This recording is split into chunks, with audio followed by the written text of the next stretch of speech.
Elle arrête. Je peux t'aider à arrêter de fumer de façon très efficace, tu sais. Ah bon? Comment? C'est simple. Désormais, chaque fois que je te chope avec une clope au bec, je t'en mets une en pleine tronche. Ouah, l'autre. 6 mois plus tard. Mais arrête de chialer, merde, t'es chiante. Corinne ne cesse de verser des larmes sur son sort. Depuis qu'elle a arrêté de fumer, son Robert a aussi arrêté de la cogner comme il l'avait promis. Ce n'est pourtant pas le tabac qu'elle regrette, non, elle a vraiment arrêté. Par contre, les coups de son Jules, elle y avait pris goût. Accro au baffe en travers de la gueule. Plaf!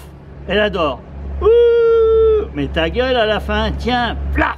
Dans la gueule. Ah, merci. Elle baise. Mais qu'est-ce que c'est que ce mec qu'elle s'est trouvé cette fois? C'est le genre à regarder les films porno puis à vouloir tout refaire pareil. Mais quel con! Dans la vraie vie, personne ne baise comme dans les films porno.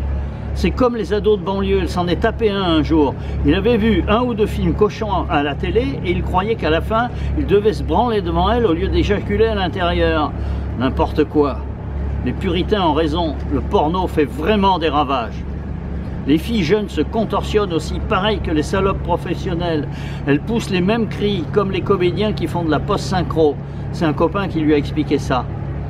Le porno fait des dégâts, la télé aussi, faudrait les interdire. Mais c'est incroyable ce mec, c'est pas un amant, c'est un catalogue de la musardine.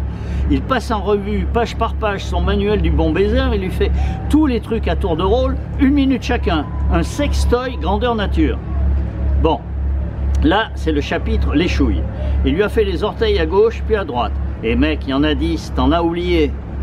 À elle, ça ne lui a rien fait, ce n'est pas une zone érogène. Non. L'oreille maintenant. Ah, ça, elle n'aime pas du tout. Ça chatouille trop. Elle en a des frissons toute la colonne vertébrale. Non, non, mais non, arrête du con, mes zones érotiques sont ailleurs, il est temps de t'en occuper. Faut faire quelque chose. Hop, elle se redresse. Retourne le type d'un revers de main, monte sur lui et l'empoigne violemment. Ah mais il va voir ce que c'est que d'être en main. Je vais te lui mettre la bite en morceaux et les couilles dans le fion, lui aussi il va parcourir le catalogue SM en entier. Elle broute. On pourrait dire qu'elle travaille mathématiquement. Elle a commencé ce prêt devant le tas de pierres, le clapasse comme disent les paysans d'ici. Elle continue en cercle concentrique, méthodiquement, en n'oubliant aucune motte, aucun plan d'herbe. Elle broute tout, comme si consigne lui avait été donné de raser la pelouse. Elle ne laisse rien, elle broute. Elle tourne un brin la tête pour mieux attaquer la bouchée, rafle la touffe et champe. Elle avale le tout. Champe! C'est comme ça qu'on écrit dans les phylactères des bandes dessinées de Fmur. Ma foi, ça sonne bien. C'est parfaitement le bruit. On comprend mieux la métaphore sexuelle, la motte, la touffe, les brins d'herbe devenus poils, la mise en bouche, la mastication presque, l'avalage. Ne reste plus qu'à pratiquer sur une dame un peu forte, le genre « grosse vache quoi ». Ça sera complet.